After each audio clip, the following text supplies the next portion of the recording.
여성 탈모로 고민하시는 분들, 탈모약 먹으면 정말 큰일 납니다.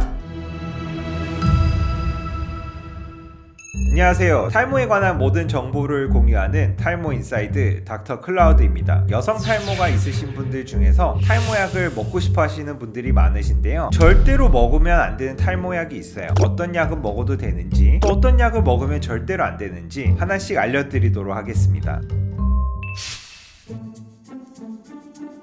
흔히 말하는 탈모약, 가장 많이 알고 있는 피나스테리드 혹은 두타스테리드라는 약인데요, 남성형 탈모증에 사용되는 약이에요. 그런데 진료를 보다 보면 원장님, 저도 저희 남자친구가 먹는 탈모약 처방해 주세요, 이런 분들이 있어요. 그래서 제가 설명을 합니다. 가임기 여성은 원칙적으로 이런 탈모약을 먹는 것은 금기증이고 먹으면 안 됩니다, 이렇게 말씀을 드리는데, 출산할 계획이 당분간 없고 또 영원히 아기를 낳고 싶은 생각이 없는데요, 이런 분들도 있으세요. 본인의 출산에 대한 의사와 무관하게 원칙적으로 남성형 탈모증에 쓰이는 호르몬제는 드시면 절대로 안 됩니다. 가임기 여성은 언제나 출산을 하거나 임신할 수 있는 가능성이 있기 때문에 아기가 생긴지 모르는 상태에서 이런 호르몬제를 먹게 되면 태아에 치명적인 영향을 미칠 수 있기 때문에 절대로 드시면 안 됩니다. 60세에서 65세 이후에 여성분들은 남성형 탈모증 약을 복용해 보실 수는 있는데요, 그런데 폐경기 이후의 여성분들이 남성형 탈모증에 쓰이는 약을 먹더라도 탈모 개선에 큰 영향, 큰 도움을 받지 못한다고 되어 있습니다. 그 원인은 여성분들은 남성 호르몬이 많지 않기 때문입니다. 남성에게 나타나는 안드로겐성 탈모증과 여성에게 나타나는 안드로겐성 탈모증은 다른 양상으로 나타나는데요, 남자들은 주로 이마부터 탈모가 진행이 되면서 M자가 올라가고 그 다음에 정수리를 침범한 형태로 나타납니다. M자에 나타나는 탈모는 모발이 가늘어지다가 완전히 없어지는 모낭이 소실된 형태로 나타나는데요, 여성분들은 이렇게 모낭이 소실된 형태가 아니라 모발이 가늘어지는 형태로 나타나요. 이 원인에 대해서는 아직까지는 남자들은 테스토스테론이라는 남성 호르몬이 많고 여성분들은 테스토스테론이라는 호르몬이 있지만 그 양이 남자에 비해서 월등히 적기 때문에 탈모의 정도가 좀 더 약하고 빈도도 더 적다고 알려져 있습니다. 여성분들에게 나타나는 유전성 탈모는 호르몬 때문에 일어나는 건 맞는데요, DHT라는 호르몬이 생기는 걸 억제하는 약을 먹는다고 해서 탈모가 크게 개선되지 않는다고 되어 있습니다. 따라서 폐경기 이후에도 복용하는 것을 신중하게 결정을 해야 되고요. 다만 남성형 탈모증, 피나스테리드, 두타스테리드 같은 약을 복용했을 때 탈모 개선이 일어날 수 있는 분들이 있는데요, 바로 다낭성 난소 증후군 PCOS라는 질환이 있는 분들은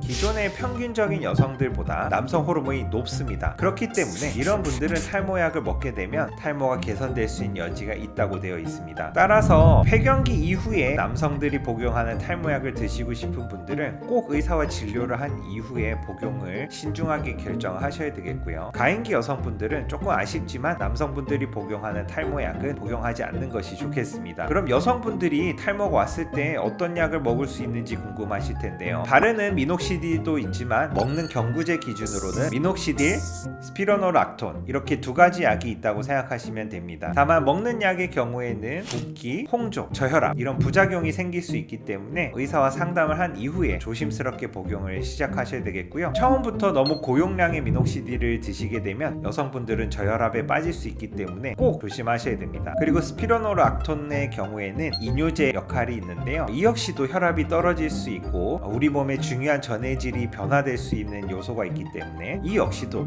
의사와 상담 후에 복용을 결정하셔야 되겠습니다. 이 두 가지 약에 대해서 조금 더 자세히 알고 싶으신 분들은 링크 달아 놓을 테니까 들어가셔서 보시면 되겠습니다.